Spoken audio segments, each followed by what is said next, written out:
हमारे चैनल को सब्सक्राइब करें, बेल आइकन को क्लिक करें और सभी के साथ शेयर करें।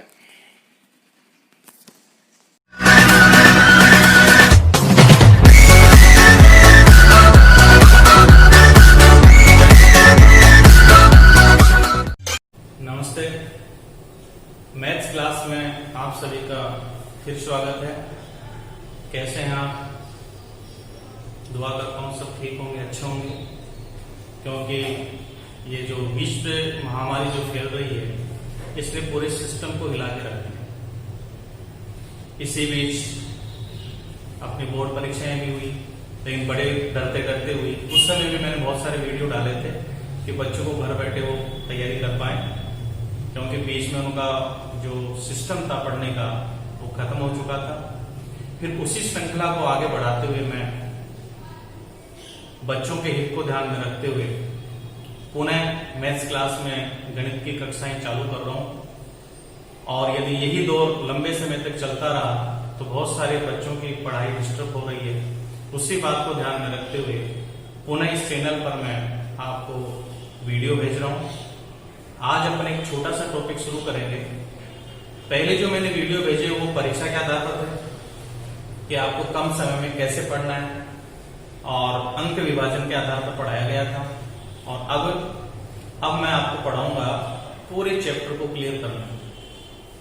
तो आप मेरे साथ बने रहें, वीडियो पूरा देखें, और जहां आपकी दिक्कत आती है वो कमेंट्स करके आप मुझे बताएं ताकि मैं उसको क्लियर कर सकूं। और मुझे लगता है कि ये कोरोना काल का जो सिस्टम, ये समय है, अभी स्कूलें खुलना संभव नहीं है और रिजल्ट्स हमारे सब आ चुके हैं। अब आगे आपको पढ़ना भी है। तो कक्षा 9, 10 और 11 इनके वीडियो में डालने की कोशिश करूंगा कि आपको समय पर मिले और आप अच्छे ढंग से उसको पढ़ सकें। तो आज मैं एक छोटा सा टॉपिक ले रहा हूं जो कक्षा 9 में भी काम आएगा और कक्षा 10 में भी है। दोनों विद्यार्थी इसको पढ़ सकते हैं।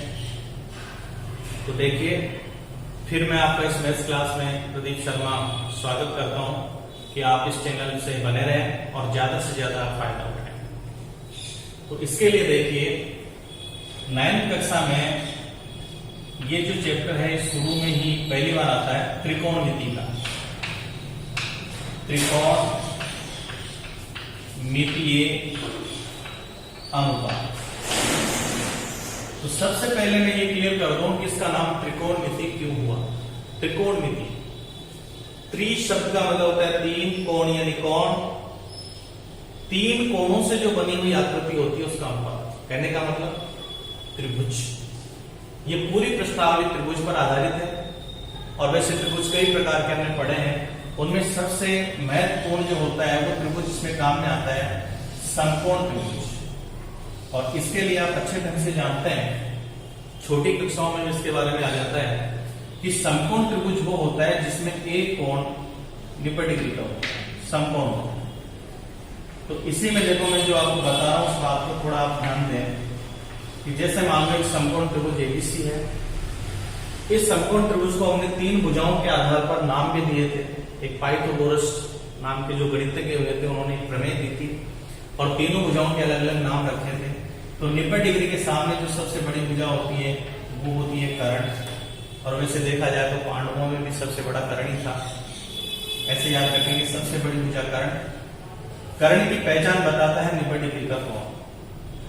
और एक कोण जो न्यून कोण अपन लेते हैं, अब न्यून कोण यहाँ पर 2 हो गए, या तो कोण बी होगा या कोण सी होगा। यदि अपन कोण बी को न्यून कोण यानी थीटा लेते हैं तो ये थीटा लंब की पहचान करवाता है। थीटा के जस्ट सामने होता है लंब, और जो तीसरी भुजा से बच गई वो हो गई आधार। अब कई बच्चों की ये दिक्कत होती है, वो कहते हैं सर हम ऐसे पढ़ रहे हैं। तो ज्यादातर बच्चे लंब हमेशा इसी को मानते हैं कि जो खड़ी भुजा होती है वही लंब होती है। ऐसा नहीं होता, वो थीटा पर निर्भर करता है। तो देखो, ये बात मैं इस चित्र में क्लियर कर देता हूं कि यदि आपका समकोण त्रिभुज इस प्रकार का है, ये 90 डिग्री का कोण हो गया, ये इसका रिमार्क होता है, पहचान सकते हैं कि चौकोर निशान अगर किसी कोण पर लगा है तो आप समझ जाओ कि वो 90 डिग्री का कोण है और ये थीटा है। तो पहले हमने थीटा यहां लिया था इस डी को, अब की बार मैं थीटा ले रहा हूं सी को। मान लो मैंने ये थीटा ले लिया, इसमें थीटा हमने किसको लिया था, बी को, और इसमें मैं थीटा ले रहा हूं सी को। तो देखिए 90 डिग्री के जस्ट सामने की भुजा जो होगी वो तो कर्ण होगी, ये तो निश्चित है, ये कभी नहीं बदलता। लेकिन थीटा के आधार पर लंब आधार चेंज हो जाता है। तो देखिए थीटा के जस्ट सामने जो हमें पहले आधार दिखाई दे रहा था, ये आधार नहीं होगा, थीटा के जस्ट सामने हो जाएगा लंब, और ये बन गया फिर आधार। तो एक तो आपको ये ध्यान रखना है कि लंब आधार वाली भुजा कौन सी होगी, जो ये 9th में बहुत डिटेल से इसके क्वेश्चन आएंगे जो अपन करेंगे इसमें। 10th में इतना ये काम नहीं आता। 10th में तो अपन त्रिकोणमितीय अनुपातों को पढ़ेंगे, जो भी मैं क्लियर कर रहा हूं, और फिर इसमें आ जाता है कि जैसे मान लो अपने पास से 3 भुजाएं होती हैं, तो इसमें पाइथागोरस प्रमेय के नाम से 3 फार्मूले दिए थे, सूत्र दिए थे। तो पहला सूत्र था कर्ण स्क्वायर बराबर आधार स्क्वायर प्लस लंब स्क्वायर, और इसी से यदि आपके समीकरण है, इस तरह से समीकरण वही होता है, बराबर का चिन्ह दोनों पक्ष होते हैं, पक्षांतर करने से चिन्ह बदलता है, ये छोटी कक्षाओं में हो जाता है। तो इसी से अपन सारे फार्मूले निकाल सकते हैं। जैसे अपने को आधार निकालना है, तो आधार को मैं बाएं पक्ष में ले लेता हूं, आधार स्क्वायर बराबर, ये आधार इधर रहेगा तो लंब इधर आएगा, माइनस का होगा, तो अपना फार्मूला हो जाएगा, या ऐसे याद रखें, बड़ी भुजा के वर्ग में से जो बच गया, जैसे आधार ज्ञात करना है तो लंब बच गया, उसका स्क्वायर आप घटा देंगे। और ऐसे ही तीसरा फार्मूला हो गया लंब स्क्वायर, तो ये हो जाएगा कर्ण स्क्वायर माइनस आधार स्क्वायर। ये तो पाइथागोरस प्रमेय के 3 फार्मूले। अब मैं आपको क्लियर कर दूं कि इस फार्मूले का प्रयोग कब होता है। इसमें एक लिमिट थी कि यदि हमारे पास 2 भुजा होगी तो ही हम तीसरी भुजा ज्ञात कर सकते हैं। लंब आधार होगा तो कर्ण ज्ञात कर सकते हैं, कर्ण आधार होगा तो लंब ज्ञात कर सकते हैं, लंब कर्ण होगा तो आधार ज्ञात कर सकते हैं। तो ये तो पाइथागोरस प्रमेय से हो गया।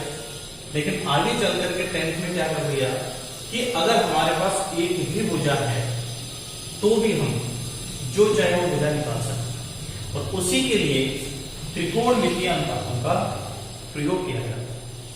तो देखिए इनको आप कैसे याद रखें, ट्रिक के साथ मैं आपको समझाऊंगा कि आप इनको याद रखें। और यदि ये चीज आप याद रख लेंगे तो ये मान के चलिए कि 10th कक्षा की 3 प्रश्नावली आपकी क्लियर होगी। कक्षा 10th में प्रश्नावली 6, 7 और 8, प्रश्नावली 6, 7 और 8, ये 3 प्रश्नावली आपकी क्लियर होंगी और अच्छे अंकों के बोर्ड में आती है। तो देखिए 6वीं प्रश्नावली, 7वीं और 8वीं प्रश्नावली को पढ़ने के लिए जो यहाँ शुरुआत होती है, शून्य से शुरू कर रहा हूं मैं। तो सबसे पहले तो आप ये ध्यान रखेंगे त्रिकोणमितीय अनुपात हमेशा त्रिभुज में लागू हो रहा है।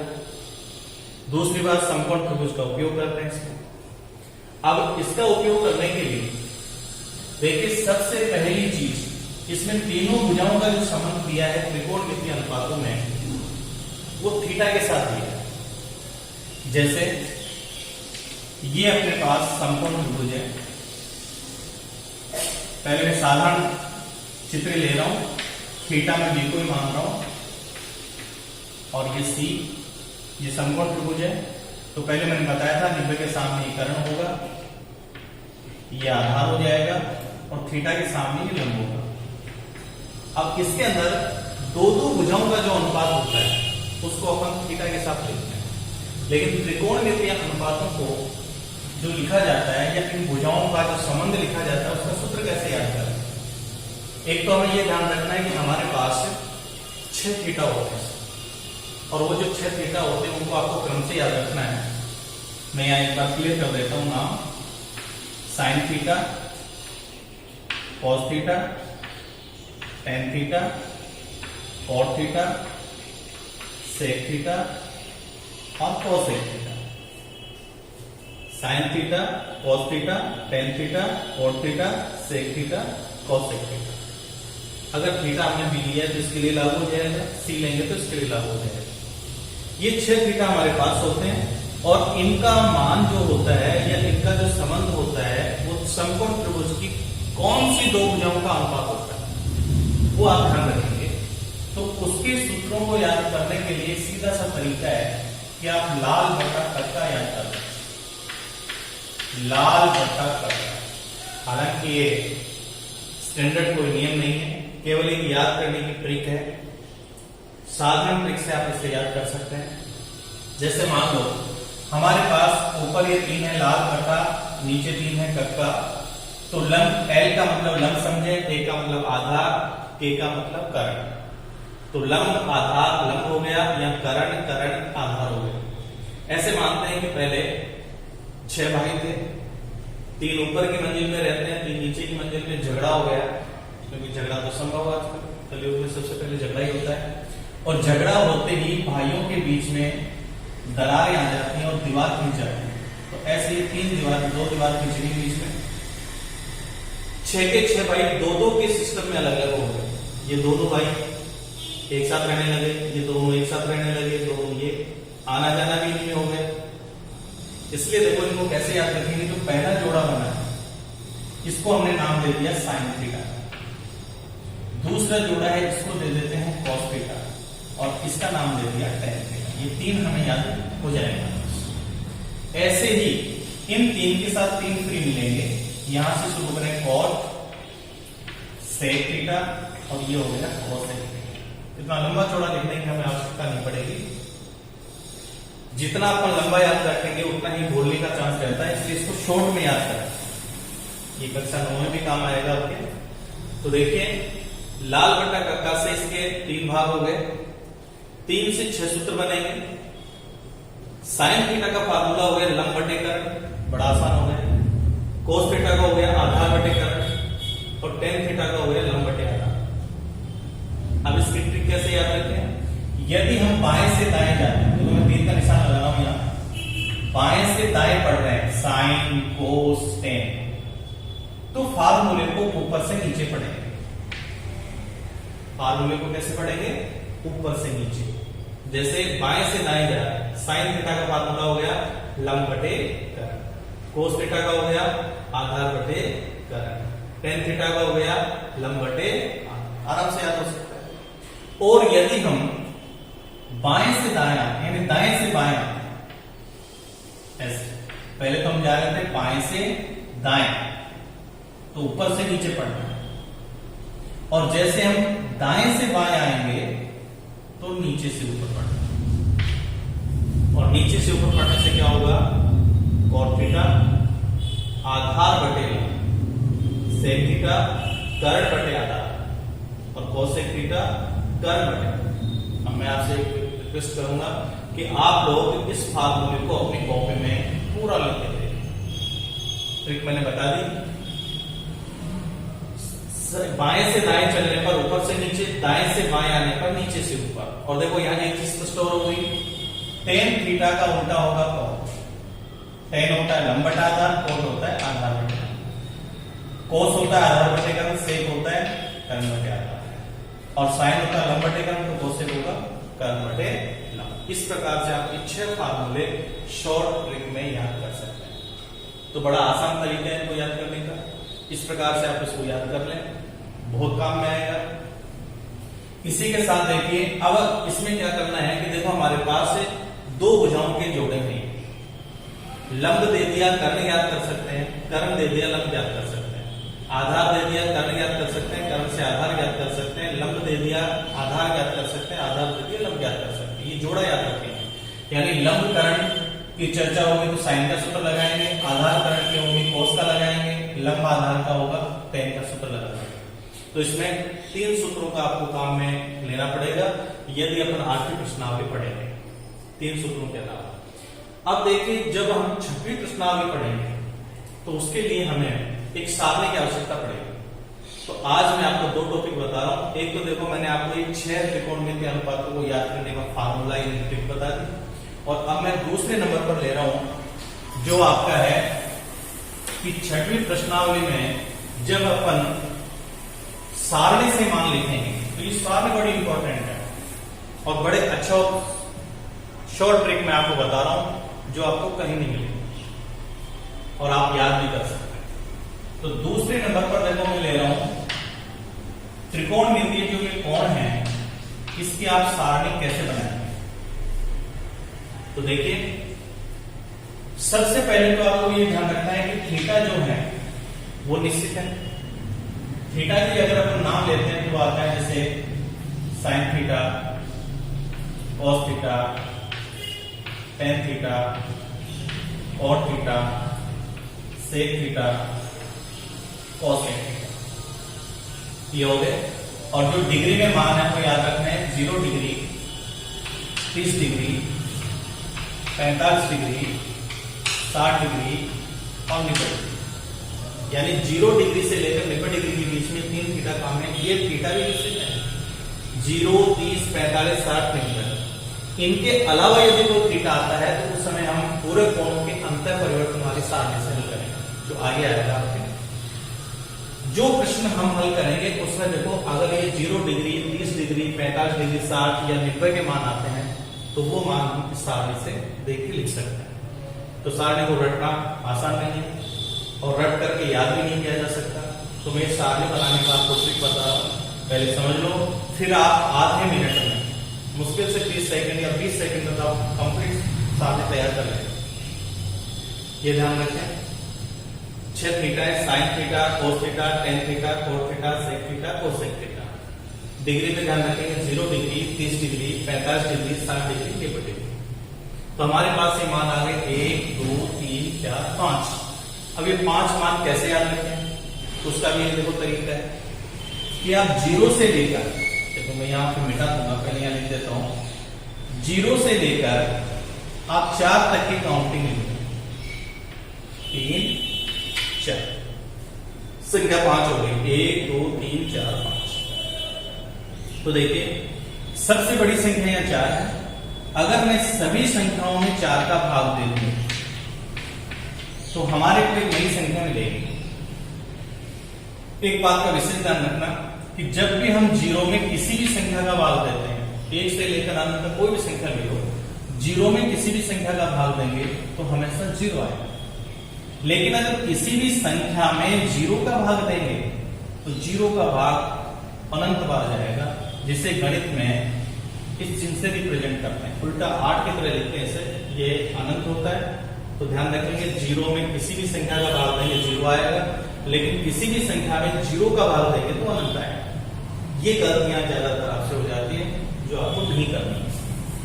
अब इसमें देखिए 0 में 4 का भाग देते 0 हो गया, 1/4 ऐसे कैसे रह जाएगा, ये काट सकते हैं, 2 से ये कटेंगे तो ये आएगा 1/2, ये 3/4 ऐसे रहेगा और 4 से 4 कटेगा तो 1 आएगा। जो संख्या में याद नहीं थी वो मिल गई, यानी 0, 1/4, 1/2, 3/4, 1। और इससे पहले यदि मैं आपसे पूछता कि 0 और 1 के बीच में संख्या बताइए, 0 के बाद में क्या आता है, तो आप तुरंत कहते हैं 0 के बाद में 1 आता है। लेकिन देखिए 3 हमारे पास फ्री हो रहा है। इस प्रकार से आप संख्या निकाल सकते हैं और एक अपने सिस्टम में याद कर सकते हैं। 0, पाव, आधा, ये पौन, ये 1, यानी 0, 1/4, 1/2, 3/4, 1। ऐसी 4 संख्याएं आप याद कर सकते हैं। अब याद हो गया होगा, 0 से 4 तक गिनती लिखें, सब में 4 का भाग दे दें, कटने वाली संख्या को काट दें और बाकी को उतार दें। तो हमारे पास देखो ये 5 संख्याएं आ गई। अब देखिए 5 संख्या याद करने का तरीका है, अगर हम इनका वर्गमूल कर लेंगे, इनका यदि वर्गमूल कर लिया जाए तो हमें साइन के मान प्राप्त हो जाएंगे। फिर मैं बता दूं 0 से लेकर 4 तक की संख्या इसमें काम आई है, इसलिए मैं फिर क्लियर कर देता हूं कि 0 का वर्गमूल, 1 का वर्गमूल, 2 का वर्गमूल, 3 का वर्गमूल और 4 का वर्गमूल। कई बार आते हुए भी गलती हो जाती है। 0 का वर्गमूल हमेशा 0 होता है, 1 का वर्गमूल 1 होता है, 2 का वर्गमूल होता नहीं, √2 लिखेंगे, 3 का होता नहीं पूरा पूरा, इसलिए √3 लिखेंगे, यह क्रमिक संख्या होती है। और √4 का वर्गमूल 2 होता है। तो इस प्रकार आप ध्यान रखें। तो देखो 0 का वर्गमूल 0, यानी 0 डिग्री के नीचे लिखेंगे, पहले अंक को पहले डिग्री के साथ, दूसरे को दूसरे डिग्री के साथ, इस प्रकार लिखते जाएंगे। 1 का वर्गमूल 1 होता है, 4 का कितना होगा 2, तो यहाँ लिखेंगे 1/2। 1 का वर्गमूल 1 होता है, 2 का होता नहीं है तो अंडर रूट 2 लिख देंगे, 3 का वर्गमूल होता नहीं तो अंडर रूट 3 लिखेंगे, 4 का वर्गमूल 2 होगा और 1 का वर्गमूल 1 होगा। देखो कितने आसान तरीके से अपन ने साइन के सारे मान निकाले। साइन 0 डिग्री का मान 0, साइन 30 का मान 1/2, साइन 45 का मान 1/2, साइन 60 का मान अंडर रूट 1/2 और साइन लेगा का मान 1 हो गया। अगर आपको ये ट्रिक याद है तो बताओ साइन के मान अपन आराम से बिना किसी मेहनत के ज्ञात कर सकते हैं। फिर आप ध्यान रखें इसे यदि अपन दाएं से बाएं लिखते हैं, उधर से लिखना शुरू करें तो कोस के मान मिलते हैं। उधर देखिए 1, फिर उसके बाद में आएगा अंडर रूट 3/2, फिर आएगा 1/√2, फिर ये लिखेंगे 1/2 और लास्ट में लिख देंगे 0। तुरंत इसके साथ लिख भी मिल गया। अब ये ध्यान रखेंगे कि जब भी कोई संख्या ऊपर नीचे लिखी हुई होती है तो अपन जानते हैं ऊपर वाली संख्या में नीचे वाली का भाग देते हैं। तो जैसे ऊपर वाली संख्या में नीचे वाली का भाग देंगे 10 का माना जाएगा। यानी 0 में 1 का भाग देते मैंने क्या कहा था, किसी 0 में किसी भी संख्या का भाग तो 0 आएगा। इसका भाग इसमें देंगे तो बड़ा शॉर्ट में याद रखें, ऊपर की संख्या ऐसे रह जाएगी, नीचे वाली संख्या नीचे से कट जाएगी। यानी 2 से 2 कट गई तो ऊपर बच गया 1/√3। इसमें देखो दोनों सेम है, कटते 1 आएगा। इसमें 2 से 2 तो कट जाएगा तो ऊपर बचेगा अंडर√3, नीचे 1 आएगा, लिखने की आवश्यकता नहीं है। 1 में 0 का भाग देंगे, मैंने अभी बताया था अनंत आएगा। फिर इसको बाएं से दाएं लिखें, उधर से लिखना शुरू करें, कोट का मान आ जाएगा अनंत अंडर√3, 1/√3 और 0। और फिर मैंने क्या कहा था, इसमें ये ध्यान रखना, देखो ये मान आ गए। अब इसमें याद रखना कि जो सेक होता है वो हमेशा कोस का उल्टा होता है। सेक हमेशा किसका उल्टा होगा, कोस का। इसको उल्टा करते जाओ, 1/1 का मतलब 1, इसका उल्टा लिखो 2/√3, इसका उल्टा अंडर√2, इसका उल्टा 2 और देखो 0 का उल्टा मतलब 0/1 है, इसका उल्टा होगा 1/0, यानी ये बन जाएगा अनंत। तो इसको अपन लिखेंगे अनंत और फिर इसको दाएं से बाएं लिख दीजिए। कोसेक थीटा का मान आ जाएगा अनंत 2/√2, 2/√3 और 1।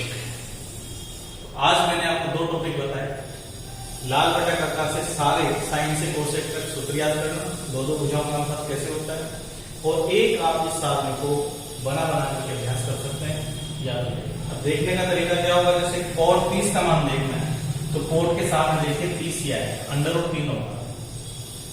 आपको मान देखना है कोसेक 60 का, तो कोसेक ये हो गया 60 डिग्री देखिए ये आएगा, तो ये मान होगा 2/√3। इस प्रकार से आप इसको देख सकते हैं। वैसे 10th में गए हुए विद्यार्थी तो इसको जानते हैं, कोई दिक्कत नहीं होगी, कर लेंगे। 9th के लिए नया है क्योंकि 10th में मिलेगा। तो इस प्रकार आप कक्षाओं से जुड़े रहें। हर दिन मैं आपको नया नया वीडियो देता रहूंगा। जो भी समस्या होगी कमेंट्स में आप लिखेंगे और पुराने वीडियो जो हमारे पास हैं, मेरे पास हैं, उनको मैं कमेंट्स में डाल दूंगा। किताबें आप खरीद लें क्योंकि 10वीं का कोई कोर्स नहीं बदला है, 10वीं और 12वीं का कोर्स नहीं बदला है। बाकी कक्षाओं के कोर्स बदले हैं, जो मार्केट में आ जाएंगे तो आप ले लें। और धन्यवाद।